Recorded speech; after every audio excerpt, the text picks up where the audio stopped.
aos Colossenses.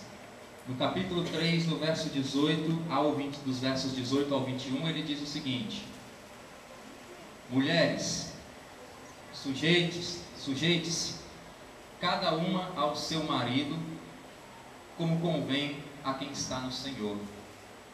Maridos, ame cada um a sua mulher, e não a tratem com amargura. Filhos, obedeçam aos seus pais em tudo, pois isso agrada ao Senhor. Pais, não irritem seus filhos, para que eles não desanimem. Agora volte um pouquinho em Efésios, capítulo 5. Paulo vai escrever praticamente a mesma coisa, só que ele explana mais um pouquinho esses tópicos, essas orientações.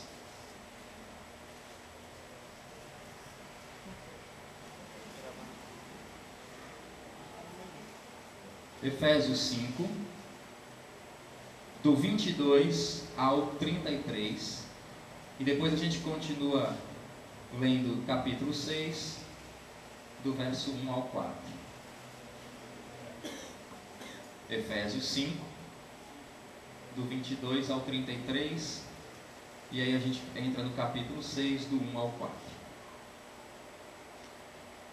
Diz assim: mulheres, sujeite-se cada uma ao seu marido como ao Senhor, pois o marido é o cabeça da mulher, como também Cristo é o cabeça da igreja, que é o seu corpo, do qual ele é o Salvador.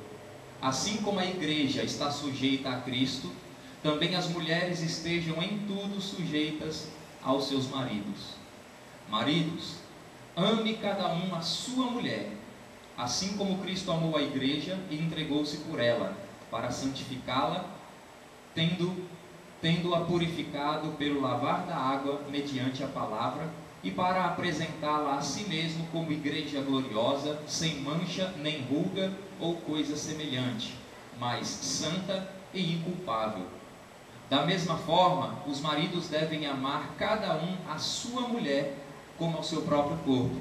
Quem ama a sua mulher, ama a si mesmo.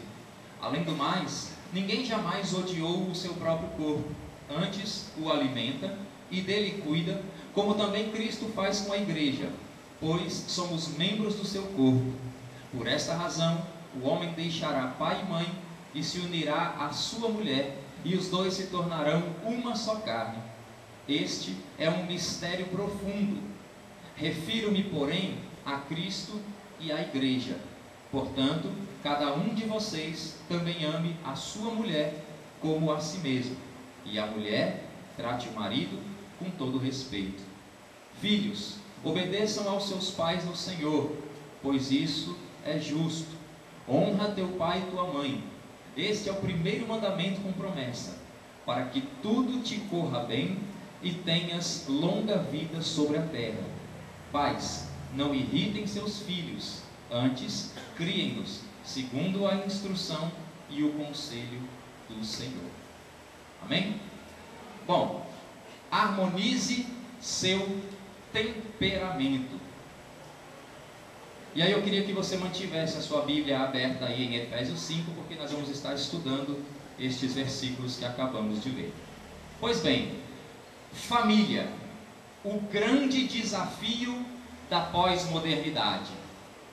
Família é um agrupamento de pessoas confinadas em um mesmo ambiente, buscando viver em harmonia diante as diferenças pessoais, desempenhando papéis e funções específicas, objetivando o bem comum. É um agrupamento de pessoas debaixo de um mesmo teto, vivendo com suas peculiaridades, com suas diferenças, com os seus temperamentos, todos com uma função específica dentro do lar, vivendo em função de um bem comum. Harmonize o seu temperamento. O que é temperamento? Segundo o dicionário Aurélio, temperamento é um estado fisiológico característico de um indivíduo e que condiciona as suas reações psicológicas. É um estado fisiológico que reage ou que mostra através de reações, isso tudo no campo da psicologia. Nós costumamos associar também, ou uma derivação, sinônimo de temperamento é caráter. Às vezes nós chamamos gênio. Fulano de tal tem o gênio forte. É o temperamento, é o caráter, é o estado de reações psicológicas desse indivíduo. Bom, falando sobre temperamento, para nós entendermos a mensagem de como harmonizar o temperamento, você precisa entender que existem 4 tipos de temperamentos. Sempre existe um mais genioso ou um mais temperamental. Então, fazendo um estudo aqui, eu percebi que o campo da psicologia trabalha com 4 tipos de temperamentos. Nós temos o sanguíneo, o colérico, o melancólico e o fleumático. Cada uma delas com os seus defeitos e qualidades. Não vai dar tempo de explanar todos não, mas enquanto eu vou falando, você vai dando uma olhadinha aí. Dentro do círculo estão os defeitos, fora dele estão as qualidades. E aí algumas características de pessoas que apresentam esses temperamentos, né? Por exemplo, os sanguíneos. Geralmente eles são impulsivos, indisciplinados, barulhentos, exagerados, né? Como qualidade, ele é comunicativo, simpático, bom companheiro, compreensível, né? Quem é que tem essa qualidade? Atores, vendedores, oradores. O tipo colérico, ele é impaciente, ele é vaidoso, ele é astucioso, certo? Ele é enérgico, as qualidades, ele é otimista, prático, eficiente. Inclui neste grupo de temperamento os produtores, construtores, líderes de modo geral. Os melancólicos, como defeitos, eles apresentam, são confusos, são pessimistas, são inflexíveis. Como qualidade, eles são leais, sensíveis, habilidosos, minuciosos. Inclui nesse grupo artistas, músicos, inventores, filósofos, mestres. E por último, os fleumáticos, né? Como defeitos, eles apresentam a indecisão, são calculistas, desconfiados, mas também, como qualidades, são calmos, tranquilos, eficientes, bem-humorados. Inclui nesse grupo diplomatas, administradores, professores, técnicos, tá? Então você, conhecendo o seu tipo de temperamento, né? Lógico que não é um padrão que todo mundo é exatamente isso, mas as qualidades nos estudos da psicologia que mais identificam as pessoas fazem com que elas sejam agrupadas aqui nesses 4 tipos de temperamentos. Aí imagine só, os indivíduos, colocando aqui como exemplo o papai e a mamãe com 2 filhinhos. Imagine aí os 4 tipos de temperamentos. E aí o que é que Deus faz? Deus decide colocar todos eles debaixo de um mesmo teto. Coloca o casal com seus temperamentos diferentes para viverem debaixo de um mesmo teto. Só pode dar em confusão. Não é? Como diz o pastor Cláudio Duarte, se não for Deus para viabilizar o negócio, não dura nada. E aí esses 2 que vão procriar, vão aumentar a família, eles vão ser unidos até que a morte os separe, com seus temperamentos, com as suas qualidades e com os seus defeitos, vivendo 24 horas sob o mesmo teto. Bom, sabe por que é que muitos não conseguem permanecer debaixo do mesmo teto? E não é falando só sobre temperamento, porque Deus, na sua infinita inteligência, sabedoria, Ele é capaz de administrar para que a família viva em harmonia. Mas sabe por que é que às vezes não é possível viver embaixo do mesmo teto? Não é somente por causa dos temperamentos diferentes. 2 motivos eu gostaria de destacar. O primeiro motivo de um casal, falando aqui de família, da instituição familiar, do início, um casal não consegue viver debaixo de um mesmo teto. Primeiro, pode ser porque não foi Deus quem colocou esse casal para se unir. Não foi Deus que colocou eles lá embaixo desse teto. Tomaram a decisão de se unir sem o consentimento de Deus, sem a orientação de Deus. E aí nós vemos hoje em dia muitos casais sendo formados, muitas famílias sendo formadas, sem que Deus não seja o construtor dessa família. As pessoas dão tiro no escuro com o seguinte discurso: se não der certo, separa.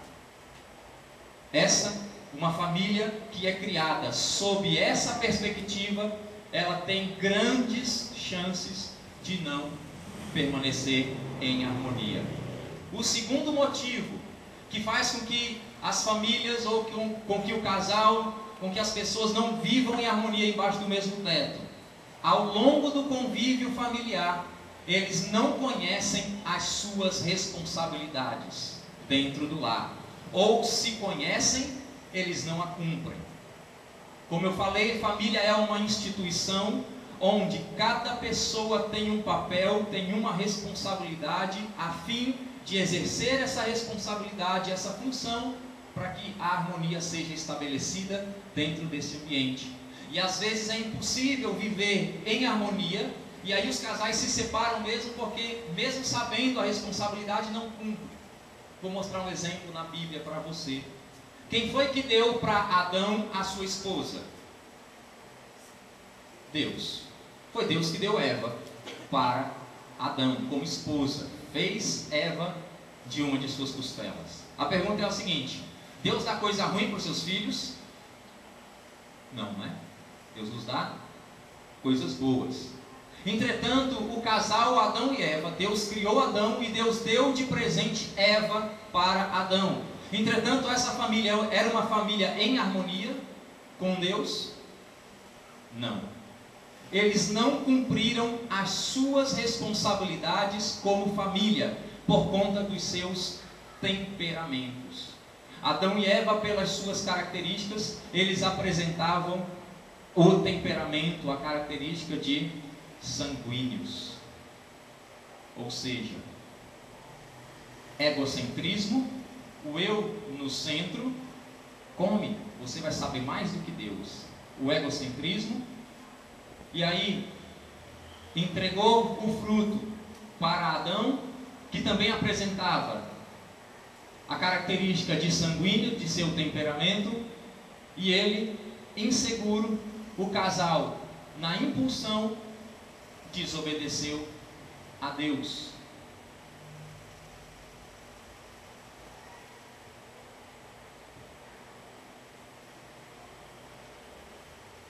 Muita gente até entende que o seu cônjuge foi dado por Deus, mas ao longo do convívio não cumpre o seu papel dentro do lar, e aí geralmente a culpa é de Deus. Foi isso que Adão fez. Olha a mulher que o Senhor me deu, a culpa é sua. Ou seja, eles não cumpriram a sua responsabilidade, o seu papel dentro da família, e a família desandou, e eles culparam a Deus. Então, nesse mês da família, o que nós estamos iniciando hoje, eu não estou aqui prometendo, como comunidade resgate, nós não estamos aqui prometendo restauração no seu casamento. Se você vier com essa ideia de que você vai frequentar 4 domingos e no final do 4º domingo o seu casamento vai ser restaurado, eu sinto muito te decepcionar, porque a proposta não é essa. Deus pode restaurar o seu casamento hoje, amanhã, daqui ao 4º domingo até o final do ano, mas não é por cumprir um ritual, por vir a um local que fala de família, que isso vai acontecer. Existe um papel que você precisa cumprir, uma responsabilidade sua, mas isso só acontece, a mudança na vida do casal só vai acontecer se a família, se o casal decidir primeiro transformação de vida. A partir do momento que se permite que Deus trabalhe na família, mudando corações, mudando comportamentos, Ele guiando esse casal e os filhos, e você cumprindo o seu papel como personagem dessa família, aí sim Deus pode mudar a sua família. Parte da responsabilidade é sua. Se você não gosta daquilo que você está colhendo, veja aquilo que foi plantado. Nós vamos explanar hoje o dever de cada membro da família conforme a vontade de Deus. Então a ideia de Harmonize os Seus Temperamentos hoje é compartilhar com você qual é a sua responsabilidade dentro da sua família.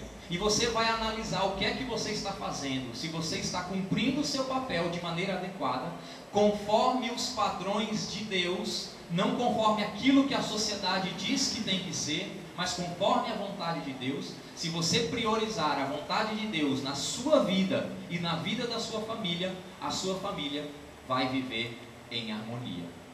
Tá certo? Então, estudando aqui Efésios capítulo de número 5, veja aí o verso de número 22. Vamos começar.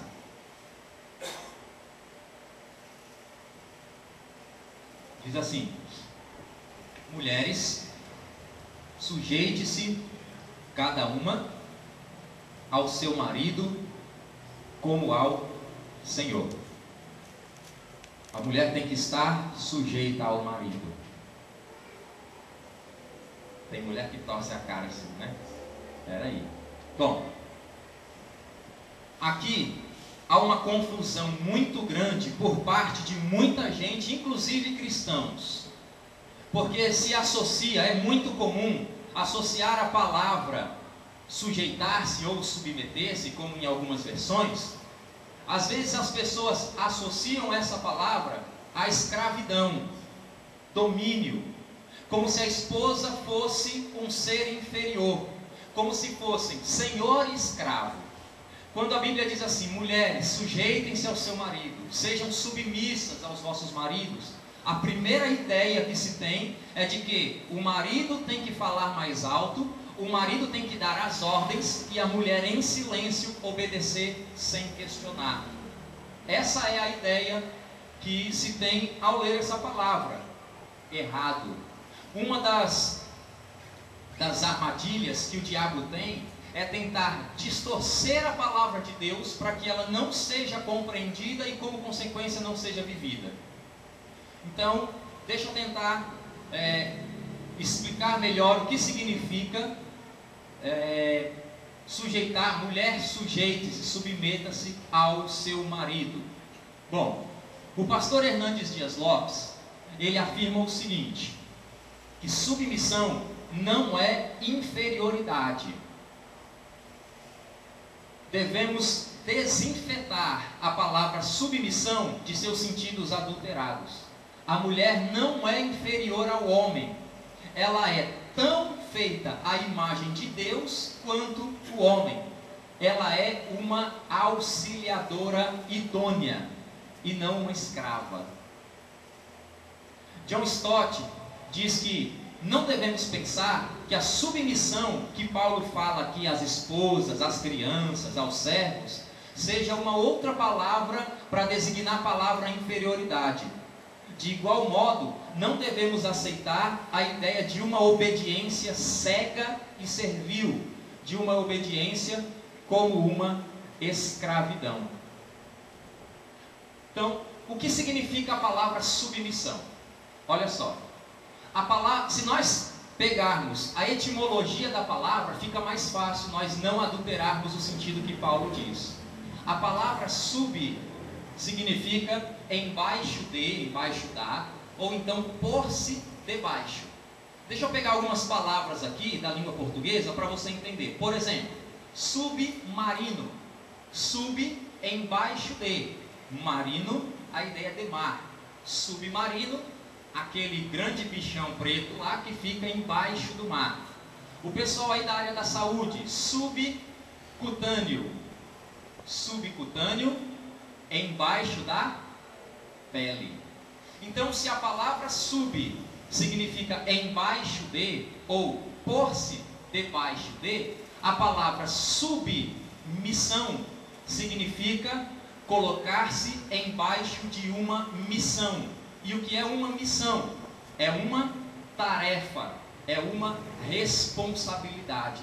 Então, submissão não significa escravidão. Não significa abaixar a cabeça em silêncio e aceitar as ordens do marido como senhor escravo. Submissão é pôr-se debaixo da missão de outra pessoa. A missão do marido é glorificar a Deus, amando a esposa como Cristo amou a igreja e a mesma se entregou por ela. E a missão da esposa é sustentar, auxiliar seu marido nessa missão. O pastor Russell Shedd entende que a palavra submissão traz a ideia de apoiar, encorajar e não tornar-se escravo. Então, quando nós lemos agora Efésios 5:22, fica muito mais claro aquilo que Paulo está dizendo à igreja de Éfeso: mulheres, sujeite-se ao seu marido. Esteja debaixo da mesma missão que ele está realizando, que é de glorificar a Deus, te amando como esposa.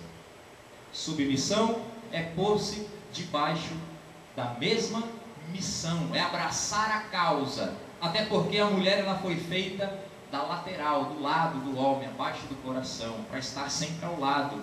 Ela é auxiliadora e ela não é uma escrava. Então, submissão traz aqui a ideia de encorajamento e de apoio. E aí é o seu papel como esposa desenvolver essa responsabilidade, é apoiar o seu marido, é ajudar, é auxiliar e encorajar. Porque tem muitas mulheres que elas não lançam para o seu marido palavras de apoio e de encorajamento. Muitos maridos, às vezes, abandonam o lar, porque ao chegar em casa, eles só escutam palavras de negativismo, de derrota, de fracasso. A mulher não está cumprindo com o seu papel. A Bíblia diz que a mulher sábia edifica a sua casa, mas a tola faz o quê? Destrói com as suas próprias mãos. Esse com as suas próprias mãos, muitas vezes é com a sua língua, com a sua palavra. A carta de Tiago diz que há poder na língua para abençoar e amaldiçoar. Deixa eu fazer uma pergunta para as mulheres, não precisa responder. Quando foi a última vez que você levou ao seu marido palavras de encorajamento, palavras de apoio, dizendo que você está com ele, dizendo que você o ama, que ele é especial? Qual foi a última vez que você encorajou o seu marido? Seja nas horas difíceis ou nas horas que não são difíceis. Até porque se você teve um casamento religioso, você prometeu diante de Deus amá-lo e respeitá-lo na saúde e na doença, na alegria, na tristeza, na bonança, na escassez. Você prometeu diante de Deus. E tem muitas mulheres que não fazem isso. 1 Pedro capítulo 3, se você não quiser abrir, não tem a necessidade, eu coloquei aqui, mas se quiser conferir, tá? 1 Pedro capítulo 3, dos versos 1 ao 4, diz o seguinte: do mesmo modo, mulheres, sujeitem-se aos seus maridos, encorajem, estejam debaixo da mesma missão, a fim de que, olha a sabedoria de uma mulher que encoraja o marido, a fim de que, se alguns deles não obedecem à palavra, sejam ganhos sem palavras, pelo procedimento de sua mulher, observando a conduta honesta e respeitosa de vocês. Olha como o papel, a responsabilidade da mulher é grande, dentro de um lar, dentro de uma família. Aí ele dá uma dica, ele diz assim: a beleza de vocês, mulheres, que já é muito grande por natureza, a forma de vocês é fantástica, não é? A beleza de vocês não deve estar, grifo meu, somente nos enfeites exteriores, como cabelos trançados, joias de ouro e nas roupas. Não é só isso a beleza de vocês. Pelo contrário, mais do que isso, seja no seu ser interior, que não aparece, né? Perece. Beleza demonstrada num espírito dócil e tranquilo, o que é de grande valor para Deus. Ou seja, não naquilo de fora que se acaba, mas naquilo que está dentro, na beleza demonstrada num espírito dócil e tranquilo. Um espírito dócil e tranquilo é um temperamento brando, é um temperamento tranquilo. Então veja só a responsabilidade da mulher. Embora cada pessoa tenha uma responsabilidade dentro de um lar, estou me referindo agora à administração do lar, nenhuma responsabilidade deve ser desenvolvida sozinha, porque você não está sozinho dentro de um lar.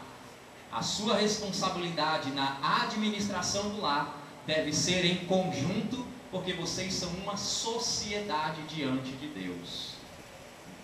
A Rélia sempre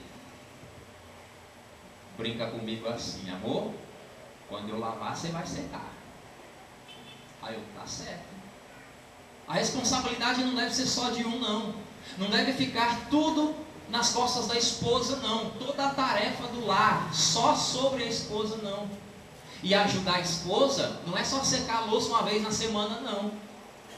Se você soubesse o trabalho que dá arrumar uma casa, você daria tanto valor para aquilo que a sua esposa faz, e ainda às vezes chega em casa por conta de tarefa, filho, trabalho, faculdade, estágio, não sei o quê.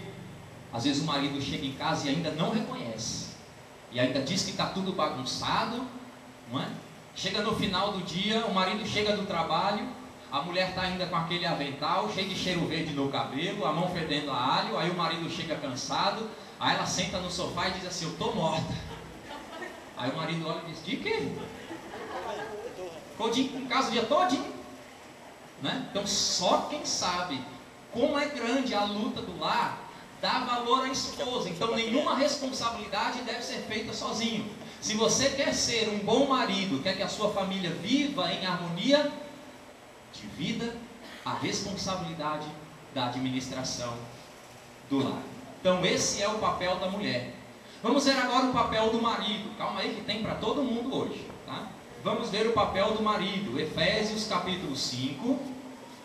E aí, por causa dessa confusão que tem na questão da submissão, achando que é escravidão, as mulheres geralmente, quando interpretam nesse sentido, acham que o papel delas é bem mais difícil que o papel do homem. Mas vamos ver o papel do homem, a responsabilidade do homem dentro do lar. Efésios 5, do verso 25 ao 33. Diz assim: